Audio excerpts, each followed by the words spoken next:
Indescribable 1981 back at y'all again. Yeah. I dedicate this video to my mother and my father.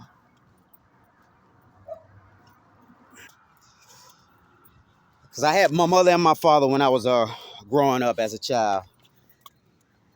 They both spanked us and disciplined us. Wasn't no gay shit, no faggot shit. My mom and my daddy didn't really smoke or drink.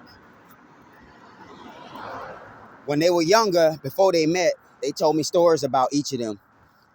And it was a story where they was protected by an unseen angel. It was scary, but you know, it's funny how both my parents told me these stories about themselves, and then lo and behold, divine timing, divine order, they came together and they met, and they happened to be opposite Scorpio, look at that, Scorpio and Taurus. Mama Scorpio, my daddy Taurus, the exact opposite zodiac signs. It's coincidence, divine synchronicities. But when my daddy was young, he said one time he got on the train tracks and the train was coming and he froze up out of fear. And he felt something push him, but it was unseen. He couldn't see who did it. Saved his life.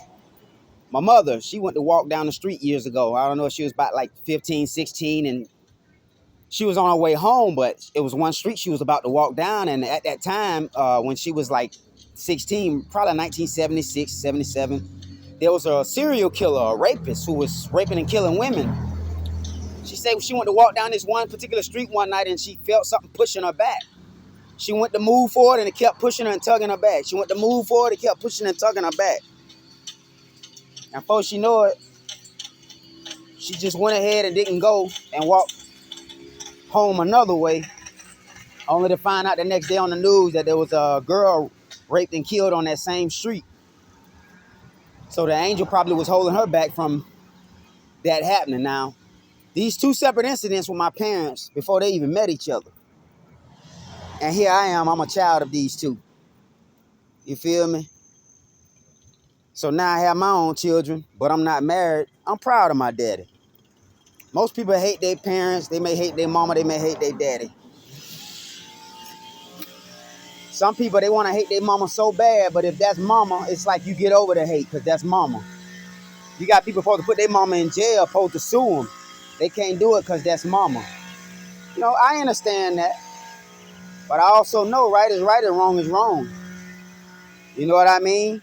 Tupac mama told him to speak up. He was Black Panther. Daddy was still around, but Tupac mama told him to speak up whenever you know what I mean? Black Panther in their blood. So this is why he was the way he was. His mama was Black Panther. She used to speaking up. You know what I mean? That's what they did. So it was in his blood. You feel me? To this day, Pac left a mark. Young Dolph left a mark.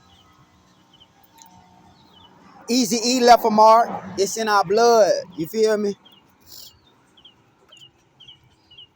So I dedicate this video to my pops and my mother.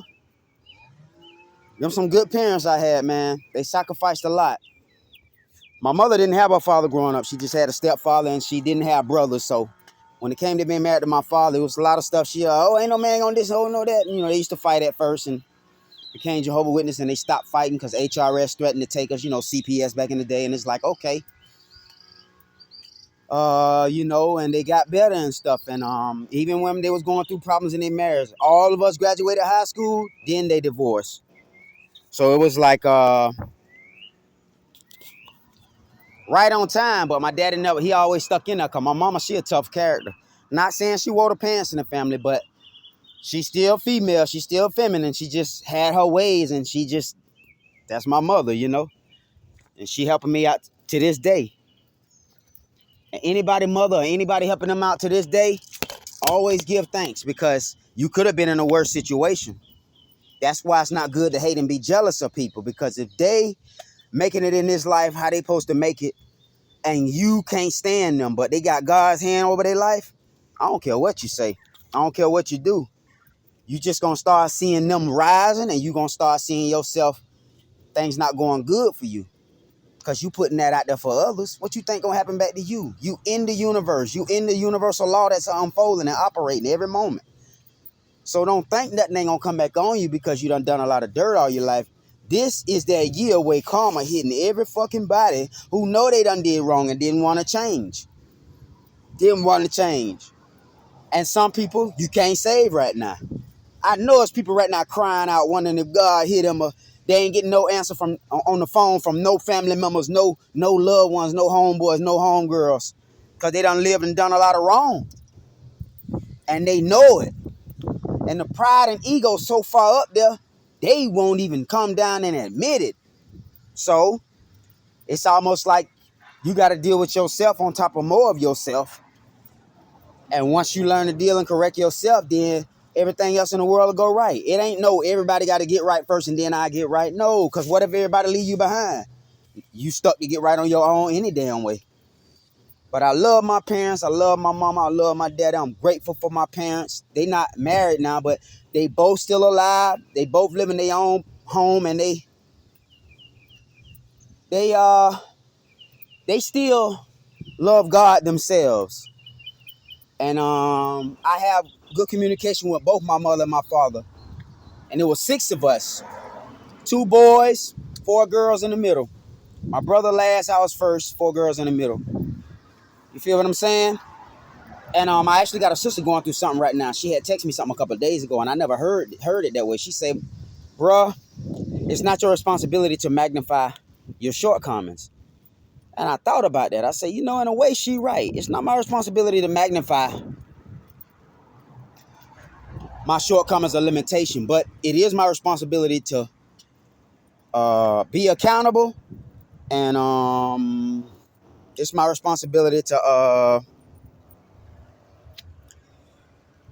acknowledge my limitations, because when you can acknowledge your limitations, then you already know none of the credit goes to you for things that happen in this lifetime. It goes to the Creator, the unseen Holy Spirit Creator. This is what we all here for. We know where we come from. So I'll be back at y'all with another video. And may y'all enjoy the rest of y'all day. Make it a good day too now. Alright? Make it a good day. Because the world and people in this world, people already doing what they already been doing. Men, women, and children. Even if they came back here another lifetime right now as someone else. People been doing what they doing. Okay? So everybody on this planet going through a judgment time. That's why the real word for prayer in Hebrew is palil. Palil is prayer, but it's prayer in the form of judgment. Meaning that each time you pray in a way where you judge yourself righteous. But also pray in a way where if you got shortcomings or things you need to forgive yourself for, ask for forgiveness.